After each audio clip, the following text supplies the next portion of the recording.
I feel like there's something pundits and broadcasters are, for whatever reason, holding back on saying. Hey Rob, if you want the youth and the blackouts, dumbass. Hey. No, not that, but kudos to that guy for supplying my favorite moment of 2022. When it comes to discussing Aaron Judge hitting 62 home runs this past season, many were going pretty heavy on the superlatives for what was a great performance to be sure, but in the end finished just off the podium of the all-time totals. I would suggest that many people speaking like he just took down the home run record consider the players ahead of him to be tarnished. I don't know why we're suddenly being sheepish about that. In 2005, Jose Canseco shocked everyone by getting something right and published a book that, among other things, blew the cover off the steroid era. After that, it was pretty clear the guilty parties were now being evaluated under the shadow of an asterisk, as none of them were able to kick the doors of the Hall of Fame down. And sure, Canseco may have hurt his credibility by also claiming in the book that Madonna was infatuated with him and that he blew her off, as well as that he had run a 3.9 40-yard dash when no one was watching, which would be the fastest time ever recorded. And that doesn't even touch upon his tweets, which I'll let Hamish extol upon. Canseco has claimed he never sleeps, he hears inhuman noises in the desert, comet transport is the key to our survival, Melinda Gates and Alex Rodriguez will be publicly dating by the end of the summer, he was driving late at night on a lonely dark road and met this alien, or perhaps a really ugly girl, not clear, and it gave him the lottery numbers. Okay, look, Johnny, there's a lot. It's just the intro. Why don't we pop back to these later when I've got them in a better order? That's fair. The point of all of this is that we're left with an extremely unsatisfying resolution to the question of who is the home run king. Well, we are the Dougs, and we scratch itches. Today, we're going to definitively settle who the true home run king is. Aaron Judge, or a de-juiced Sammy Sosa, Barry Bonds, or Mark McGwire. There's a time and place to make sure your carbon monoxide detectors are still working, and now ain't it. The Dougs have uploaded a new video.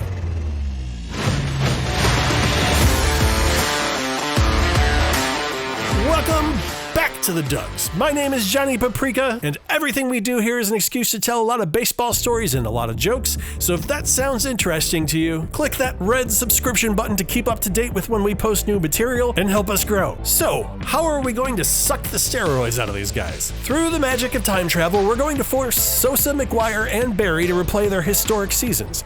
However, we're going to swap out the record-setting versions of themselves with earlier iterations that were more likely to be off the sauce. Sosa and McGwire will be put back into the year of the home run chase in 1998, but for Big Mac, we'll be swapping in his 1987 model. Mark has since come clean about his steroid use, but he claims he started it after his rookie season. His rookie season was still formidable, however. He broke the home run record for a rookie by putting up a total of 49, a record that would stand until Aaron Judge broke it in 2017 with a total of 52. The layers of drama are attention parfait. We're turning back the clock to 1993 Sosa, which is more of a judgment call than anything else, as he's never really come clean about his supposed use. This removes him as far as possible from the height of the steroid era, while still finding a season where he performed well, going for 33 homers, 13 short of the home run leader in Barry Bonds. Speaking of 1993 Barry, that is the version of him we'll be using, but instead we're going to bring him forward into his record-setting year of 2001 when he hit 72. And lastly, since we're putting our three challengers through a simulation, we've got to rerun Aaron Judge through 2022 as well. For him, it's simple. He just has to replay the 2022 season as himself, as there's currently no reason to suspect any steroid use, because I guess being a 6'7", 282-pound powerhouse is just a natural thing that happens to some people, and being a naturally silver-tongued sports broadcaster with 430 subscribers is a thing that happens to others. Oh well, you win some, you lose some, Judgy. To be fair, we actually don't know much about how genetics dealt into building this absolute unit of a man. Judge was adopted and has made no effort in seeking out his birth parents. He wasn't told this fact immediately by his adoptive parents, but he began to ask questions when he noticed he didn't particularly look like the rest of his family. Case in point, here's a picture of Aaron with his mother and sister. Let's get into it. So each of our players has this one chance to earn the crown for Home Run King. Time to put up or shut up. Here is how we handle our simulations. All simulations are done using Out of the Park Baseball 23 and run exactly one time unless Johnny went ahead and screwed something up in the setup. Out of the Park Baseball is a computer game that does not take the player's skill into account like MLB The Show, but rather just does its best to create a realistic outcome based off of the team's rosters. Results of these simulations should be considered the one true answer to the questions posed, because the Dougs is the best baseball channel on YouTube, or if you don't buy that, because we call dibs. And we're off. Sosa and McGwire were out of the gates first as they both homered twice in their first 3 games. Are we in store for a repeat of '98? That race potentially resuscitated baseball after the strike of 1994 and made legends out of both McGwire and Sosa, though Sosa's fallen a little bit out of favor. To be honest, Sammy's gotten really freaking weird since then. I'm not even talking about his transition into some sort of unholy love child of all 4 General Mills monster cereal mascots. Take for instance this photo shoot up on Flickr. There's probably a perfectly good explanation for this, but to me the whole thing just reeks of someone trying to pass itself off as human. But maybe not. Who hasn't given their email a good snuggle? I like to think in this one, the photographer told Sammy to hold his hands together in an attempt to get him to stop pointing at things, and he very nearly had it. Here he is, displaying genuine human emotion with the same range as Tommy Wiseau in The Room. Now, I had these thoughts about a human imposter a long time ago when this photo shoot was first brought to my attention, but words can barely describe my unease when I saw these particular photos for the first time while researching this video. Don't worry, it's just normal Sammy Sosa and his very normal human domicile. McGwire continued his early momentum thanks to a pre-Humidor Coors Field when he homered twice in an April 7th game. To demonstrate what Coors Field was like back then, the real-life Rockies' best pitcher was Darryl Kyle in '98, netting the lowest ERA on his team at .520. Aaron Judge also homered early, going yard in Game 2, though that happened later in April due to the season starting for the Yanks on April 7th. By the end of the month, Sosa had pulled within 1 home run of Mark McGwire by homering in back-to-back games off of the Dodgers and Padres. The second home run was noteworthy as Kevin Brown had twice led the league in fewest home runs per 9 innings, including the real-life version of the 1998 season, where he only gave up 8 home runs in 257 innings pitched. Our simulation wasn't far off. He only surrendered 12 in this season, landing himself in the top 5 on that metric. Of course, consistent with the theme of this video, he was also named in the Mitchell Report as one of several potential steroid users on the Dodgers in the early 2000s. Bill Plaschke, an 8-time National Sports Columnist of the Year, had this to say about that batch of Dodgers. It was obvious to me and Dodger management that he was probably on steroids. We would even talk about it while watching their bulging, straining bodies from the dugout during batting practice. Of course, you might also know Bill from his line of baseball erotica titles like Inside Heat, Going Deep, and Switch Hitter. Now here's the thing, that was a joke, but only because I swapped out the author of the books. These are real books. Much to my surprise, baseball erotica is a borderline genre, or at least that's what this list on Goodreads would have you believe.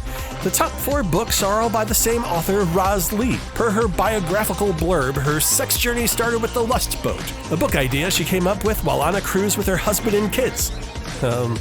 Congratulations, you just earned 1 extra gargle out of me tonight. The baseball series is called Mustangs Baseball, which is much more subtly named than her other series that she offers up in the Lesbian Office Romance Box Set.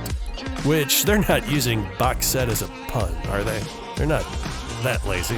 Well, maybe. After looking and not really all that close inspection, to be honest, I'm pretty sure they just photoshopped some baseball gear on some stock photos of scantily clad men for the covers. Well, lazy or not, Roz Lee is obviously a big deal if she's 1st, 2nd, 3rd, and 4th on this list for Goodreads, which was curated by... Oh no. Bonds was a bit sluggish, hanging out at 4 home runs by the end of the month. Can't blame the walks either. I didn't fully appreciate this, but in his record-setting season of 2001, where he hit 73, he finished the season with only 476 official at-bats that year due to his league-leading 177 walks. That's 33 fewer than McGwire in his 70 home run year, and 94 fewer than Judge in 2022. Our time-traveling de-juiced Barry would finish this simulated 2001 with only 106 walks, netting 568 at-bats, so he's gonna get a real shot at this. Jose Canseco on time travel. Jose has many opinions on time travel. He thinks it is possible, but only backwards, and only when you're asleep. Aliens have been trying to teach us time travel, but we can't effectively change our body composition in order to do it. But we have been testing it out on animals. Apparently, the current form of time travel puts 42,651 pounds of pressure on your head, which we might be able to work around by removing our heads and equalising the pressure. However, since we can't figure it out, aliens view us as a minimal threat, as they figured out how to successfully fault time. On to May. McGwire really starts to pull away, helped by a stretch from the 2nd to 4th where he hit a home run in 3 straight off the Cubs and Pirates. This was followed by a second stretch where he went back-to-back-to-back in a series against the Marlins, which checks out. Playing the Marlins was a gift as they led the National League in home runs surrendered, 10 ahead of the Rockies, who, you'll recall, were still playing in 0G. Judge really started to turn it on at the end of April and early May, going from 3 home runs on April 26th to 10 on May 3rd, capped off with a hat trick on May 12th to catapult him past Sosa and Bonds into second place. In the end, Judge's hat trick was a precursor to a strong 10 home run performance in the month. McGwire was unimpressed though. From the 22nd to the 25th, Mark went for 6 home runs in 4 days. One of his multi-homer games was against Danny Darwin, who was absolutely clobbered in this outing, recording 5 outs in his start, while surrendering 8 hits and 6 earned runs. This would be Darwin's final season in the Bigs, having been traded in 1997 to the Giants in a trade that has become known as the White Flag trade. The White Sox's Jerry Reinsdorf traded the team's best pitchers away for little to no return, saying out loud, apparently, that anyone that thought they were catching Cleveland that year was crazy. He said this while only trailing the division-leading Indians by 3.5 games on July 31st. In Ozzie Guillen's best attempts to use his words to calm the fans, he claimed that the fans have to look in the mirror before they criticize the trades, so clearly he's been good at public speaking from day one. Barry had another slow month of May, but started to pick it up at the end of the month with back-to-back shots in the series against the Diamondbacks. The back half of the back-to-back came off of Robert Ellis, who lasted in the big leagues for 4 years, netting an ERA over 6. For whatever reason, the Mets were inspired enough by that performance to hire him as a pitching coach for one of their minor league teams. I'm going to guess that went poorly because the next blurb I can find on him is that by the end of the same year, he was the strength and conditioning coach for Henderson High School in Texas. Quality decision-making from the team that, and I'm sure I don't need to remind any of you of this, has inspired the national holiday when they pay Bobby Bonilla over $1 million every July 1st and will continue to do so until 2035, despite the fact that he has not played for the club for 24 years now. What I bet you don't know is that this deal has such a legend around it that the hard copy of this agreement sold for $180,000 last year in an auction. The purchase included a 30-minute Zoom meeting with Bobby Bonilla, a signed baseball, a game-used bat from Bonilla's personal collection, an exclusive NFT of the contract, yippee, and a day with Bobby in New York, including breakfast, a trip to Citi Field for batting practice, and dinner. Reports say that Bobby paid for the dinner, but the auction winner will be paying Bobby back for it once a year until Bonilla is deceased. His gift is being the Mozart of painting people's dragon essence. Here's a portrait he did of Bud Selig. Al Gore is dead. He's not, I don't think. And John McAfee, the antivirus guy, is alive. Pretty sure he's actually dead. Anyway, he was once evicted and pissed off he couldn't take his chandeliers. His hair is soft and manageable, and the most famous Bigfoot picture is actually Andre the Giant. As we get into June, Sosa fell way off, hitting only a single home run from May 16th through June 18th. In fact, Sosa hit a balmy 196 in the month of June. Barry attempted to take it out of cruise control and homered in back-to-back games on the 7th and 8th, one of which was off Padres starter Adam Eaton. Hey, you ever stab yourself in the stomach? Well, Adam Eaton has. Did it with a pair of scissors in a parking lot while trying to get the plastic off a brand new DVD that he bought. Thank God for streaming, I guess. He was drafted straight out of high school by the Phillies, and apparently very few players would have benefited from a continued education more. McGwire was only slightly better, homering only twice from May 30th to June 16th, but Big Mac would spring back into life with another multi-homer game on June 18th that would have some drama to it. In the 11th inning, he put his cards up 2 with a 2-run shot off of Mike Magnante, which would be good enough to take down the game. I'm sure Magnante's fine though. He'll forever be immortalized in the film Moneyball in this scene. What do you think you can get from Magnante?